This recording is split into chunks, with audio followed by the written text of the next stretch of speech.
Donc na frère Rodrigue na évité même moi madame Nandako ayebi na ko yaka pe place na ye ezali nga na zawa na batinga pe pilia na life pilia frère Rodrigue na tike pe parti so appel à frère Rodrigue on a yebi on a koloba vraiment.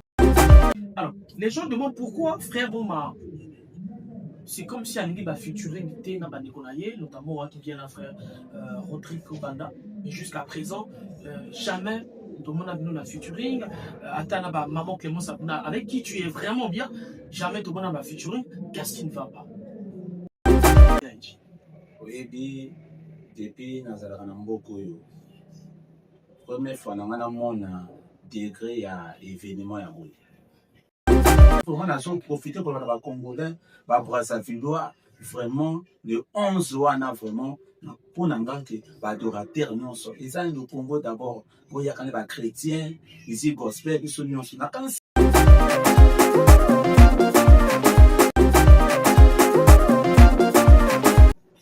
Mesdames et messieurs fidèles téléspectateurs de MTO Télévision, nous sommes bel et bien à Beauty House, un beau cadre qui, depuis un certain moment, nous a permis de bien tourner cette émission. Affronte-nous les princesses de recevoir tous les protagonistes culturels du Congo-Brazzaville. Mesdames et messieurs, pour cela, je me permets quand même de remercier l'équipe de Beauty House. Je vois la actrice coiffeur qui assure quand même côté coiffe, beauté, bimaïol, Rolandena, Bimisianga, Boye, c'est actrice qui assure donc à Beauty House. Je salue également les dames qui gèrent côté dames aussi parce que c'est un salon de coiffure mix. On a dames et hommes. Donc côté les dames, on a donc Madame Una et Naël qui sont là pour vous assurer. Olipenda na moment alibala to anniversaire na yo beauté bimalola mokolo nza masala kayo. Alors il y a kana Beauty House parce que Una na Naël bazawanda et pour cela je remercie la grande dame, la patronne des patronnes, Madame Blonde qui a permis à ce que ma jeune m'a retrouvé Bissala dans Brazzaville. Merci beaucoup. Et je n'oublie pas de remercier comme ça l'équipe qui m'accompagne. En tout cas, je vois là Djevei Zalima derrière la caméra qui est en train de faire un travail impeccable parce que c'est lui également qui est devenu manager d'Afrondoulé depuis un certain moment. Merci beaucoup Djevei Zalima d'assurer donc la réalisation de cette très belle émission Afrondoulé. Alors, en ce qui concerne cette émission d'aujourd'hui, on a donc un homme de Dieu très connu ici au Congo-Brazzaville, un chanteur gospel, il s'appelle Frère Romaric Ossédi. Bonjour. Bonjour. Ça va? Oui, ça va, par la grâce de Dieu, ça va. Alors, vraiment, Katalaï, on répond à ma question, la mission. Nako Katalaï, na ba question, où ezali yanga ya ko yanula, ndena yanula. Mais où ezali yanga ya ko yanula, exact. Voilà, il s'appelle Romaric Ossédi. Alors, est-ce que tu peux te présenter à l'endroit, dans Bandeko, tout bazot à la biso et puis bazui occasion à suivre les lots dans FTO Télévision? Bon, occasion ça que na pesi bino na bambote pe na pesi merci na émission de biso. O bino bo mesana ko ganda bo mesana ko consommer. Kombo nanga frère Romaric Ossédi.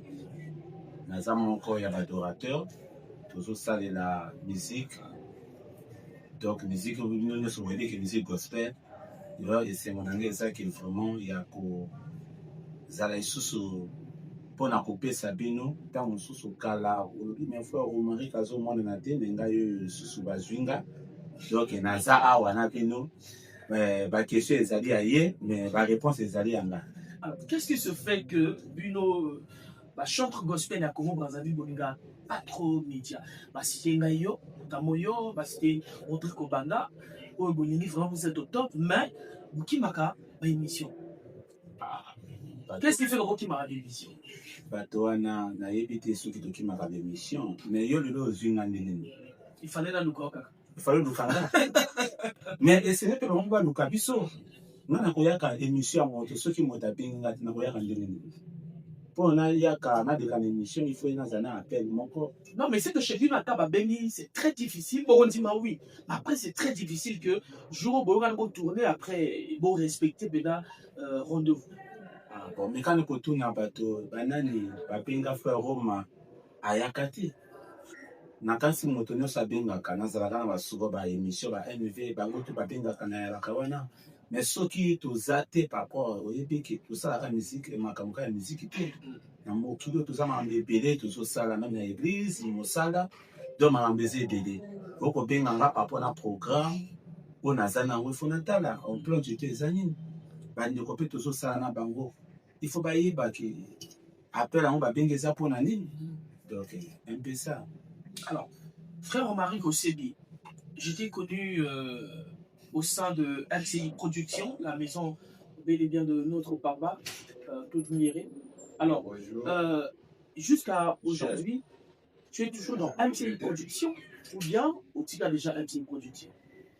Bon, otika MCI Production to kozala na kati MCI Production eza maison oyo eza pour produire ba artiste tozalaki na contrat na MCI Production batango esi eleki mais totikali en famille parce que eza maison moko mokolo maison aza moko bon tata tokobaka tata na bana na ye même soki contrat ezalaki mpona musique mais familial ekoki kokatana te eza toujours mais par rapport na contrat ya maison MCI vraiment contrat eza lisusu te mais totikali en famille. Qu'est-ce qui s'est passé derrière? Puisqu'on se dit que c'est d'ailleurs jusqu'à présent la meilleure maison de production où ils essaient quand même de faire dévoiler sur le talent et situé ma frère Omari Kosebi na MCI tout le monde va recruter au Banda c'est grâce à MCI la sœur Bella Nélé Esther Mousilabo grâce à MCI. Qu'est-ce qui se fait que Duno c'est ce qu'on a remarqué ni pas les boutiques MCI ni pas si batikan ni qu'est-ce qui n'a pas marché chez vous?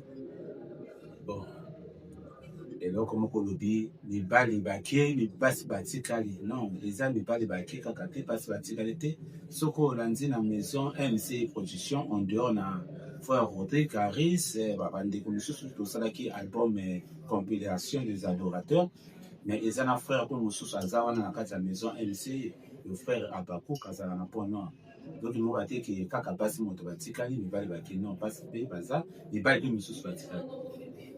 Qu'est-ce qui n'a pas marché personnellement là, frère Romain? Pourquoi tu as la maison de production? Non, maison de production, ils ont un contrat. Ils ont signé maison de production parfois une année, 2 ans, 3 ans. Mais ceux qui sont nés ou le plus signé que par rapport à un contrat ici. Est-ce que vous trouvez que bien de cause, tu as signé un contrat? Est-ce que ça l'a maquillé à 100%? Bon, contrat et ça l'a maquillé pas à 100% parce que tant que signé contrat, dans le moment où il y a pour réaliser album, tout si na studio, il fallait que tout ça la clip, moment où le Covid et kokota. Donc le contrat on a il est qui na kati ya moment ya Covid et moyen et salama.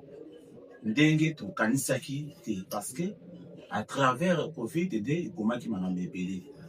Tout le temps, la Covid, ma clip est salamité, ou ma clip est salamana. Tango déjà contrat ici d'aki. Donc, contrat ici, clip est salamana par rapport à Ndengue, en relation tout à qui n'a mon maison MCI Production. Alors, aujourd'hui, là, si tu as un message à transmettre à notre papa Claude Mieré, qui est en train de nous suivre en ce moment, que peux-tu lui dire? Quand même, tu as eu quand même des raisons quand même, parce que si ils ont par rapport à l'explication, tu allais dire, bon, on renouvelle le contrat, toi continuer parce que le politique n'a pas de sa profil. Mais si toi, personnellement, tu décides de laisser MCI Production, ça veut dire qu'il y a peut-être des choses que tu caches, tu ne peux pas dire dans cette émission. Quel est le message que tu peux dire à notre papa Claude Mieré? Message n'a pas papa Claude Mieré, bon, de travail équipe, à papa, avant on a porté un cadre contrat. Aza papa doit consommer bien, azo aider biso na ba makambo état musique. Bon, to signer contrat papa na ba Covid makambo misusu. Et simba kité, d'abord ko baté que fort eza peut-être maison MCI Production non. Papa na makambo to zaki nango. Aza papa to sala ki mission ou les sanagi to sala. Bon, mission na kanisi ekatalité mais contrat de moto ekatani. Tant que si madame contrat ici, mais après l'année 2 ans après, il faut réaliser ce clip et à ma raison de vivre. Donc la canisse qui na yémo quoi apportant déjà au cœur que même si Covid et cela qui peut contrat ça se soutient mais vision où il y a cela qui nango il fallait qu'il y a comme ça on a soka pour réaliser clip moko vraiment napesi kaka merci na ndenge vraiment attraper lisusu koyaka mpona tosala lisusu un peu clip moko ya ma besoin de vivre même si contrat eza lisusu te parce que oyebi contrat ntango esilaka soki makambo mosusu mpe osalaki te jamais bokobandela lisusu soki bosigne contrat mais tomoni ke clip ezalaki te na moment oyo contrat eyalaki mais ntango contrat esili bande eleki papa abengi lisusu toréalise lisusu clip moko parmi baprojet oyo ezalaki na contrat mais tosali lisusu clip na absence ke contrat eza lisusu te vraiment napesi ye merci mpe na motema malamu oyo vraiment amonaki ke papa wana contrat eza lisusu te abenga lisusu artiste wana mpona oréalise lisusu clip vraiment eza epesaka na moto nyonso te vraiment napesi kaka merci mais il faut oyeba ke toza na monde ya bonzambe eloko tu soki esimbi eza volonté ya nzambe soki esimbi mpe te eza volonté ya nzambe donc nzambe moto asepelaki ke contrat ezala bongo esuka bongo mais en famille toza toujours en relation avec papa Claude Miri. Alors depuis otiki MCI Protection, est-ce que ou se produire un single, un album qui est sur le marché du disque? Depuis on a tiki maison MCI Production, depuis on a tiki papa parce que ça a des choses. Depuis on a tiki maison MCI Production, voilà. Nazana merci single moko wana babengi éducation. Ah, merci single yango eza éducation na kati ya merci single wana eza bon citoyen excusez bon citoyen titre ya merci single mais eza na deux titres ya bachanson eza na kati wana naza na lapin naza na éducation oyo namekaki kosala na papa na biso Zao Casimir. Un très bon clip que je te félicite d'ailleurs qui est disponible sur ta chaîne YouTube Romaric OCF sur YouTube. Alors mais pourquoi un artiste gospel Okoyemba na Zao Casimir? Pourquoi ramener Baton sous la gospel boyemba? On est ici, vous par exemple, la Rodrigue Banda. Non, mais tu as préféré prendre papa Zao Casimir à qui je dis bonjour. Oyemi motuna oyo. Bato pele batuna ranga motuna oyo. Une fois Romaric osali nzembo na papa Zao. Mina mituni bango. Tango bazo yoka chanson wana na dit esa chanson éducative.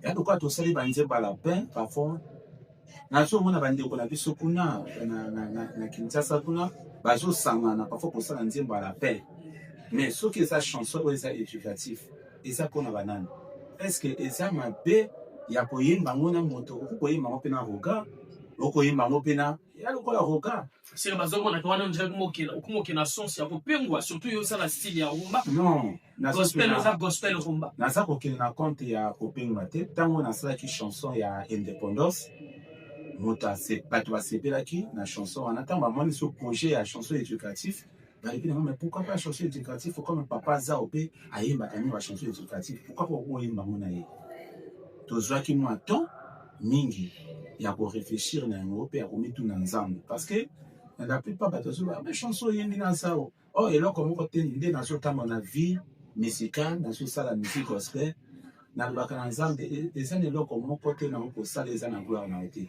eloko eza na gloire na yo te kopermettre te yango esala mais eloko oyo soki nzambe apermettre yango esala musique eza na gloire na yo eza éducatif toyembeli moto te toyembeli moto moko te mpo tokumbisa eza éducatif toujours enseigner la jeunesse na biso mpe koloba na bandeko na biso misusu lelo oyo ozwi ntango mosusu chance ya kotanga baparo bakotisi yo kelasi eza bamisusu mpe baza na baparo baza na bozwi me bazopuse bango kelasi me ye moko azomona importance nango te azomona kaka lelo me lobi nango azomona te me biso peut-être tozwi bachance mingi ya kotanga mingi te sikoyo comme tokomi sikoyo mpe tozomona la jeunesse ndenge ezoki tozoba l'école eza important me nini sikoyo etokinga moyibi nini nango koyebisa ifo nasala nzembo donc nzembo na papa na biso Zao eza moto nde moto apropose ntango moto azopropose papa Zao ye moko mpe sika azali na bachanson na batexte oyo nazalaka nango ye moko mpe asepelaka na batexte oyo nazalaka nango. Est-ce que tu étais soutenu par rapport à cette chanson? Est-ce que le ministère a Par rapport à cette chanson, est-ce que le ministère de l'éducation et de l'enseignement est soutenir yo, ou même du ministère de la jeunesse et essayer de contacter yo? oyebi kino lelo naloba parce que naza moto moko nalingaka kolobaloba mingi te. C'est pour ça ntango mosusu na début otunaki nga me bapenga na bémission ozoyaka te parce que oyebi bémission mosusu eza oyebi na mboka na biso eza makambo mosusu ya koloba makambo mosusu ya koloba te. Na ekanisi lelo bato bazo-encourage bamusike mingi ka babétise ntango nasali chanson éducative nakanisi nakotisaki dossier partout na baministère éducation na ba UNESCO baplace ebele na kote ici mais kino lelo nazwi ata moto moko te ni appel oyo ya kosoutenir ni ya koencourage. Alors, à travers cette émission, frère Romaric Osebi, il y a pas mal de téléspectateurs, de followers qui nous regardent de partout dans le monde, pas seulement les Congolais. Est-ce que vous avez mis à Capella pour que au vendre talent nayo parce que batebele barolando peut-être les bakou ya vous connaître savoir-faire nayo à travers cette émission. Est-ce que vous avez mis et loko et yebana otoko yembi ah ça c'est le frère Romaric yende motaye banzemo opele yebana o que public et yindi mo peut-être ba yebe lobi ya motaye banzemo Nzambe ya pesa mwana na Yesu pona kokufela ngaye ponga ina zuwa bomoye yende bolingwa suka teo ponga ina zuwa bomoye yende bolingwa suka teo anzambe mosusu eza éducation mwana landa nzela kelasi mwana o mwana tika nzela ya mobulo ojali kolanda mwana noki te yokobeba baninga bakendeke na lekole yokosalaka lekole buissonnaire. Ok. Voilà, on applaudit quand même à la maison pour le frère Roma Osebi qui nous a émerveillé à travers ces deux titres disponibles sur sa chaîne YouTube Romaric Osebi officiel sur YouTube, mesdames et messieurs, allez-y, vous abonnez sur sa chaîne YouTube, likez les chansons et surtout, n'oubliez pas justement de vous abonner et surtout de télécharger même les chansons. C'est important. Alors, parmi les artistes qui sont invités dans un grand festival gospel Night, qui va se tenir le 11 janvier, mesdames et messieurs, au Palais des Congrès de Brazzaville à partir de 15h. On a vu parmi ces invités le visage, sinon la face du frère Romaric Osebi. Comment ça s'est passé? Baron va contacter, yo moto contacter Baron pour nous aller parmi les invités de Gospel Night. Oui, depuis Nazarana Mboko yo. Première fois na mon degré ya événement ya boye. Oyebi toyebi événement donc ba festival de boye. Toyebi angala ba mboka misusu. Que tout le monde a ba jeune donc ba organiser donc ba kota bende na kata ba projet ya boye. Ah na mboka na biso ezara. Na éviter ceux qui na monaka. Tant mosusu c'est ça la magana ngoko na za occasion ya moment na te. Maintenant on a yoki na lanti na ba nouveau ya internet na bi non makambo eza bien il faut na intéresser na kati ya mwana moni ke na ndiki ko contacter na lukapato nini baza monsieur eza wapi la belle eza wapi tamba yebisi nga na ndiki ko sola na bango na yoki ba ambition na bango na yoki ba projet na bango na yoki ba ça te dire ba projet moko baza na ngo pour la jeunesse na lebi wa il fallait que ndi biloko aboyeza là. Donc, il y a un essai qui m'a intéressé parce que tout ce na bango na yoki bango, ba projet na bango, ba ambition na bango pour na ba artiste. Parce que yebi, le faut remarquer que le lo na bandi musique le lo vraiment na ko na ba nebele. Mais ba œuvre parfois on est ba mususu ah mais ndingi ndingi zo salama oh na zo bunda na be fort pe na makasi na bango. On a moni que ceux qui ba jeune faut ba sala ka fort. A idée à boye et ba makanisi à boye kasi vraiment frère Romain kozo lobela oyo kasi même na monia olobi hein na se présenter kasi nta mozo na cause na se présenter vraiment ya monde monto et plein encore pour intéresser na kati ya projet oyo et vraiment na son profiter pour ba congolais ba Brazzavillois vraiment le 11 wana vraiment pour n'engager adorateur nyonso eza le Congo d'abord pour yakane ba chrétien ici gospel biso nyonso na kansi projet oyo même bato mususu o ayebaki yango te déjà asi azwi un message ba adorateur mususu ba frère ba sœur oyo ato intéressé na projet oyo vraiment na ba jeune oyo ba organisateur on a kansi musique na biso gospel be kotomba. Alors, frère Romain, tant que tout le monde affiche quand même la Gospel Night, on a vu 3 ambassadeurs, on a vu Maman Clément Savounou, Rodrigo Banda, et bien sûr le frère King David qui nous reviendra quand même des États-Unis d'Amérique, qui sera ici, je crois, d'ici le 20 décembre, il sera dans un livre. Alors, les Bélé, par le but que fallait besoin quand même, Bobakissa, artiste gospel peut-être Moussoussou, parmi les ambassadeurs, par exemple, en parlant clairement, on nous a parlé de la RDC, on a commenté la page à la musique, il fallait besoin artiste gospel, il y a RDC. Toi, personnellement, on a même idée, on a que fallait pas partir à RDC, Nicolas, ambassadeur, ou bien même il y a Côte d'Ivoire. Na kanisi nde na mutako kolobake depuis nazala na monde l'événement aviété na kanisi pour na ngana zo mona que c'est événement de bosso. Oh mais événement apoué pourquoi est-ce que kosala ngona ambassadeur to ambassadeur na biso eza mabete kosala pena ya libanda eza pe mabete parce que toza na concurrence te eza kaka nzambe na tomba mape ba valeur ya ba grâce aux ambatis na moko na biso pour développer pe pour bosso ba tu ba yebango. Na kansi da choix pour ça déjà na kansi on doit dans frère Rodrigue et maman Clémence avons les achats ma bête les achats bien même si que boutier bango mais ba toi ko ko sala wana te parce que surtout tout temps ba ambassadeur tout temps ba to pe bazana ba combo to ça fait ba maman credo to ça na ba bon pas croiser beli ba maman ben annulé to ça na ba sœur benishika to ça na ba tebele ba président bon toi to ça na ba tebele ba pas parole mais comme ça événement aussi na belé ambassadeur ata mi balé déjà na kanisi le frère Rodrigue Kazawana maman Clément Savona Zawana le frère King David déjà zoruta na mboka mususu azawana eza na ngoma pete pourquoi il faut ka batutu bazala mais ceux qui batutu bazala donc ngati na kozala parmi batutu aussi tu vois si il était demandé au sala liste il y a 3 personnes ambassadeurs tout le monde est basi ba bini yo là au tchala il y a tout le monde est bon ça c'est Rodrigo Banda Clément Savounou King David tout le monde là bas so ba pesios ko na ba artiste musicien yo cité wana gospel aussi cité wana c'est pas parce que frère Romain ça la sur liste à 3 personnes bas ambassadeurs il y a gospel night il y a deuxième édition là au tchala nani bon oyebi awa siko yo tikinga awo pesinga mama likambo na cité to ça na ba maman Pelani to ça ba maman credo to ça na ba papa Roy to ça na ba Christelle Champe Baza, tout ça n'a pas bon, groupe un vrai, tout ça n'a pas été belé. Menga n'a qu'à tabaton n'a pas pour citer que non, il fallait na 3 personnes là qui s'en ont occupé. Ok, la deuxième édition, comme première édition c'est déjà fait. Parce que deuxième édition, mais bon, frère Romain, ils sont chargés Zaladea, il y a Gospel Night, il y a deuxième édition. Parce que tu as mis sur liste, il y a 3 personnes dans Zala, ambassadeurs.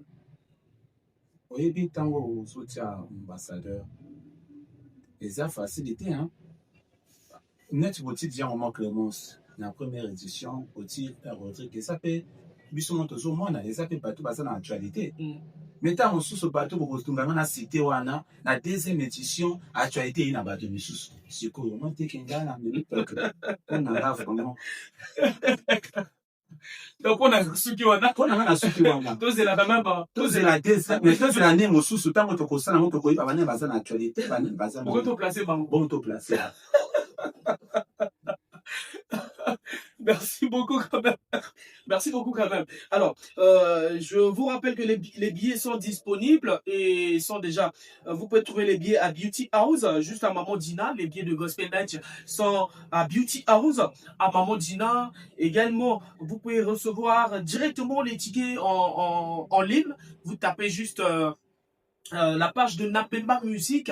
Il y a un lien qui va s'afficher, qui va vous orienter qu'est-ce qu'il faut faire pour acheter donc les billets en ligne. Standard, c'est 2000 francs et VIP, 10 000 francs. Pour cela, nous avons besoin des hommes de Dieu, des pasteurs, des chrétiens, des croyants, de venir vivre le premier événement gospel de l'année 2026. Ça sera donc le 11 janvier 2026 au Palais des Congrès de Brazzaville. Alors, frère Romain, babi jour wana ozala ndenge nini obimela biso ndenge nini po toyebi yo oza moto ya bashow oza mpe kote mosusu rumba osalaka reggae jour wana oza na 10 minutes siko okomemela biso ndenge nini na reggae na rumba na show na ndenge obisa ça sera comment sur scène?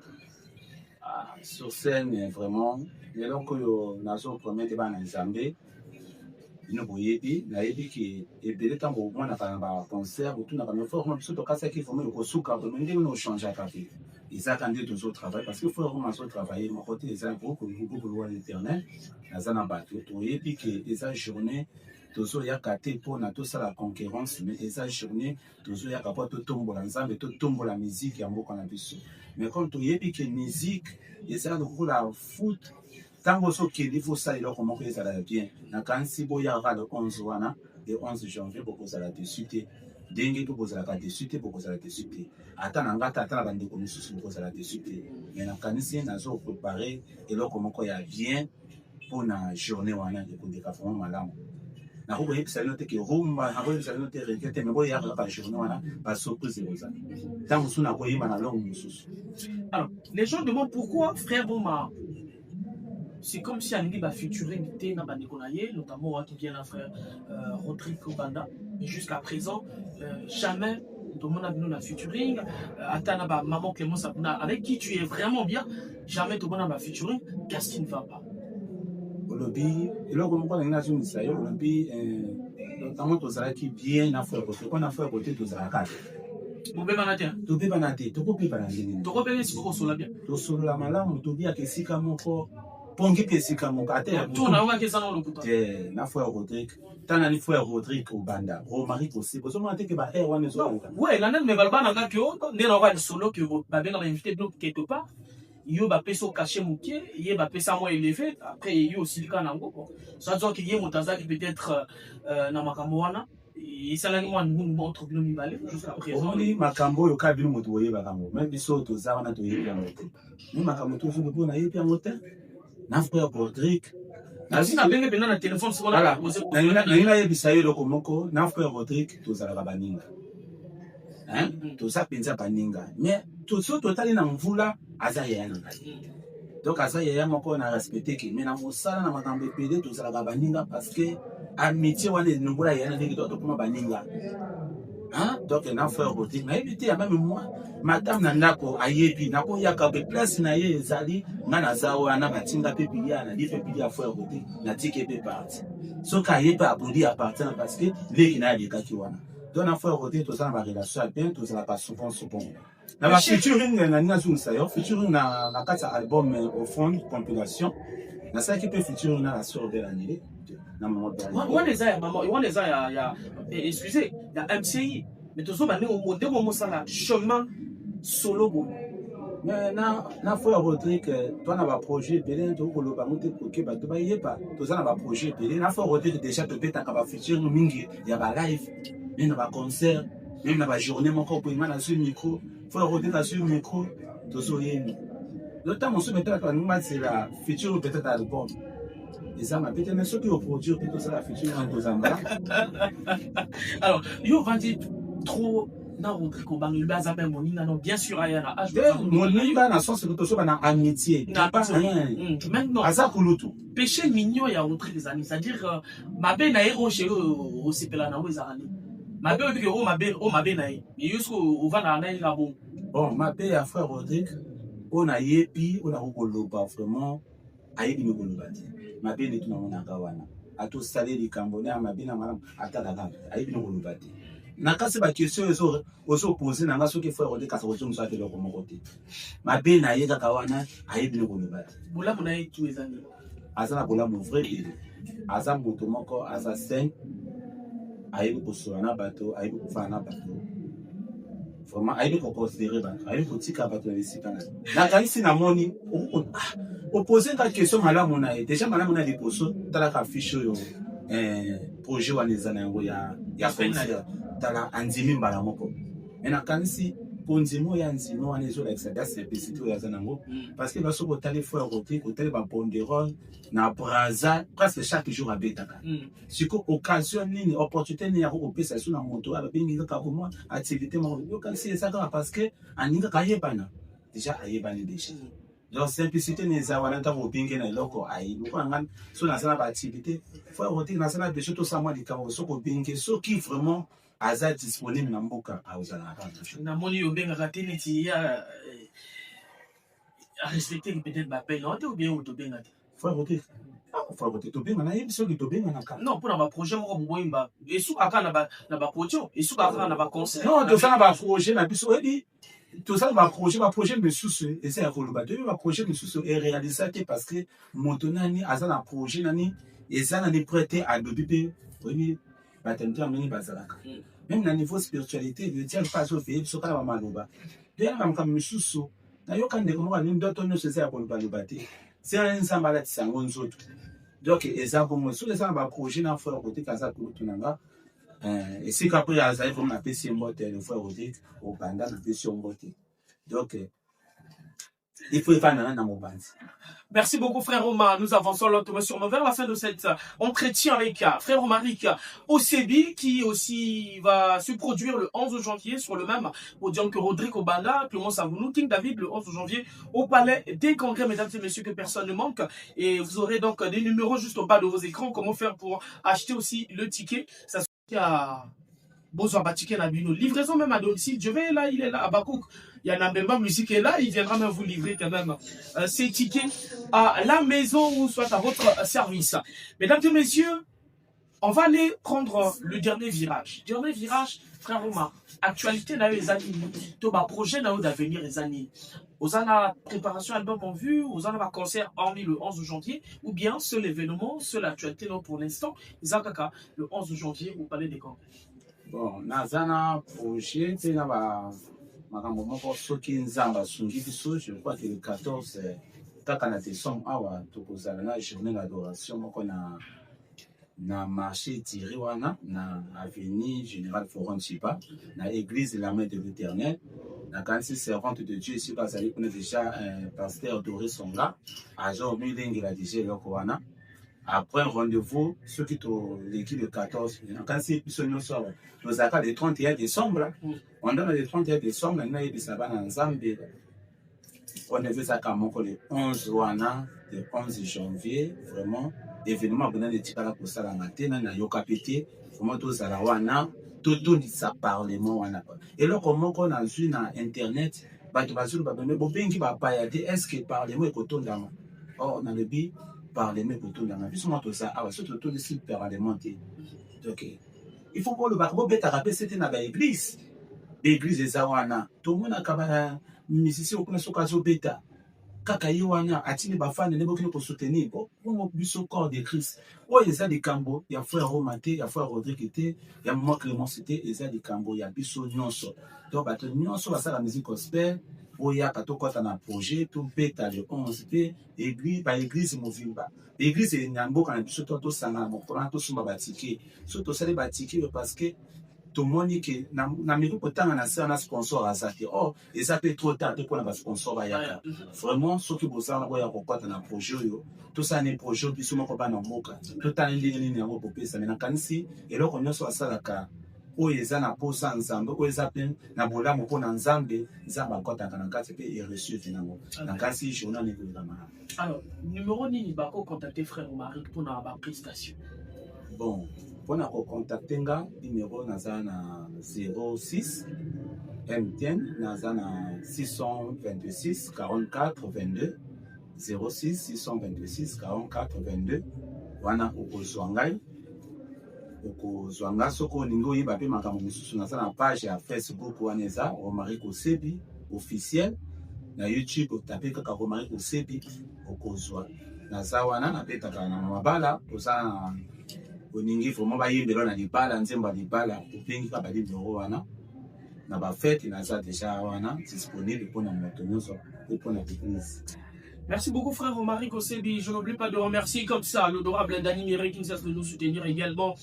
Président Kaznagas, tout ma cabane, en parle. Là, je vois également Yakles Gagnon, état d'esprit toujours.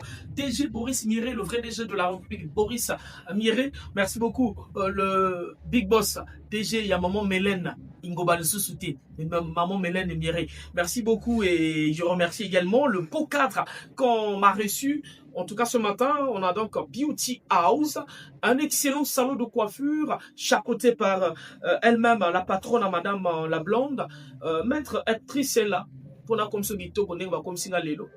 So goza mwasi, madame Unana Naël Bazawana, pour la comme ce gito, so li penda oko mapenda lo wa bon chez nous ne bazana na le coller pas nkolo. Bango ne ba osimba yo, ba bozo so penda na kwa mona 18 ans. So za mona 18 ans, bozo so na elenge lo kwa mona botami lelo. Il est guiné là pas la mission à la Beauty House. Merci beaucoup Beauty House. Alors, un dernier mot, frère Omar, par rapport à le 11 janvier, le 14 décembre, vous avez la prestation à tirer. Alors, un dernier mot par rapport à peuple public de Dieu, Bazo Landayo, to Balandi en ce moment. Batiké Pesadia disponible là. Un dernier mot. Dernier mot, na kokoloba Batiké za disponible.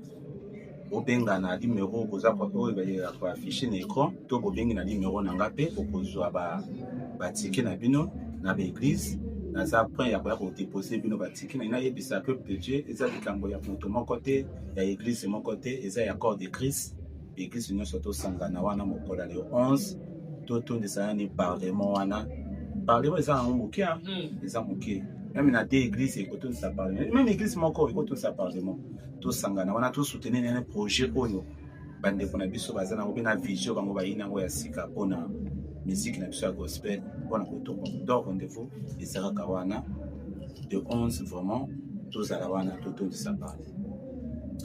Voilà, mesdames et messieurs, ainsi dit, le 11 janvier, on se retrouve au Palais du Parlement avec Nambema Musique pour Gospel Night.